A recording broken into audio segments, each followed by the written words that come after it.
What's up, YouTube? I got myself a tripod finally. I'm going to sit down for this video because I'm tired. I've been busy all day. So, pretty sure you can hear me. I don't know if you can. I hope you can. This is the state of the shack, by the way. It is 42 degrees in the shack right now. For us southerners, that is very cold. So this video is going to be short. So I'll go over a couple topics and then I'm getting out of here because it's cold. For me at least. I mean, it's not, but it is, you know. This is the heaviest jacket I've got. Alright, well, let's see. All the equipment in here is the same as it always is. The desk is mostly clean, except for this junk I need to organize. Biggest thing right now is it's coming up on holiday season here. Thanksgiving's next week. I'm going out of town for that. This week I have a bunch of big events here at work, at the church.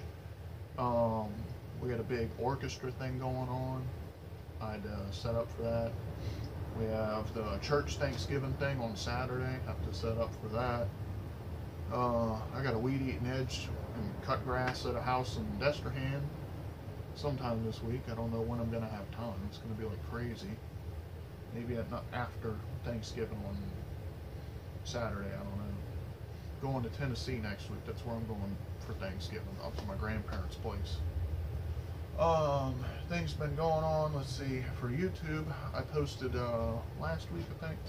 Posted an old archive video that I had. What was it? It was going mudding with the old 500 Honda. I found a folder in my computer not too long ago. It had a bunch of old footage in it. And I used to do is I would take little bits and pieces out of everything and make a little quick video that was entertaining. Well, I figured I'm lazy and I haven't had time to shoot any more videos, so I just decided to post one of the whole, you know, raw videos. I'll probably do that a few times. I have one with this thing. I went to Tower Tracks and I had GoPro mounted up there on the frame. And I have a Hero 3, I think it is, and the footage is like super shaky, so it might be junk, but at least I'm posting something. Hopefully for Christmas I'll get a Hero 6 with image stabilization. Hopefully I'll be getting a new phone soon so I can film videos nice again without the funk going on in the background. And then otherwise I got bunch of grass have been cutting, bunch of vehicles to fix, my brother's truck, my truck, and my mom's truck. Don't buy a Nissan, or at least don't buy an older model Nissan, because I know a couple people with those and they're having nothing but problems. My mom's is having nothing but problems. Hers has 120,000 miles on it. It's leaking 2 quarts of oil every month. It's leaking a gallon of water every month. There's no stain in the driveway. There's no smoke out the tailpipe. There's no oil under the vehicle. There's no oil leaking. It's going somewhere. The only thing I can figure is it might be burning it off, like a slight head gasket problem. There's no contamination between the coolant or the oil. There's only a slight bit of soot on the tailpipe. And you can sit there and rev the snot out of it, take off, give it the beans, going down the street, no smoke. So I don't understand. Oh, and her driver's side window stopped working, and the passenger rear door doesn't open from inside or outside. Something broke inside. So I'm going to have to find a salvage car where I can take a good door panel off of, because I'm going to have to destroy the one on her car to fix it. Second, my brother's truck. He has an exhaust leak. He just got the transmission rebuilt, and I guess they didn't do a good job tightening things up, so the exhaust flange where it meets the manifold leaks real bad, and it's right next to the starter, so that's heating the starter up and makes the starter not want to work no more. So he needs an exhaust O-ring gasket and a starter on his truck. And then there's my truck, which is a whole nother story. My truck has 68,000 miles, or what is that, 126,000 kilometers, something like that. Not sure, I'm American, I really don't metric well, sorry. But it's 5 years old, it's a 13.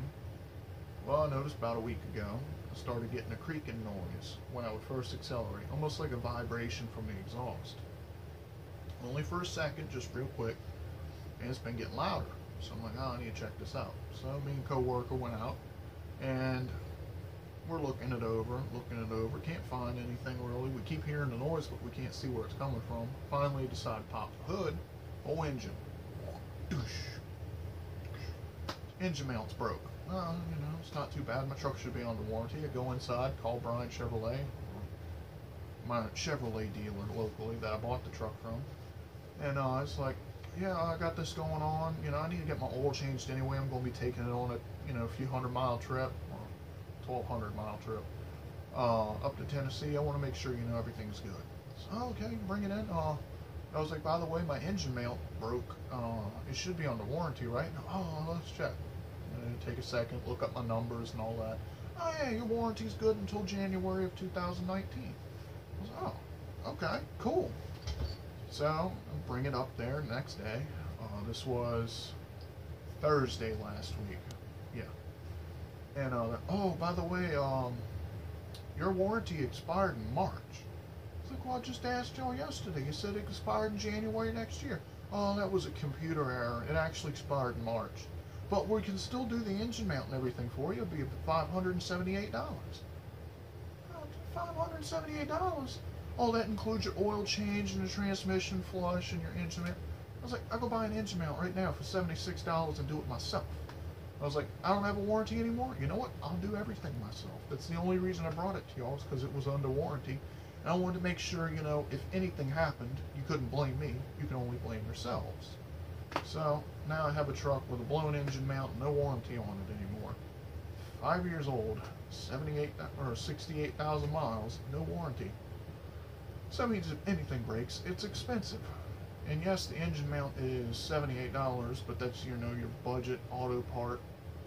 If I go buy the real one from one of the local auto manufacturers, like the name brand AC Delco, it's like $178. And if I go to Chevrolet, it's like $200 something for a stupid engine mount, because it's hydraulic. Which literally is a regular old rubber engine mount, and it's got a puddle of oil in the center of it that makes it a little extra cushy. I really don't care.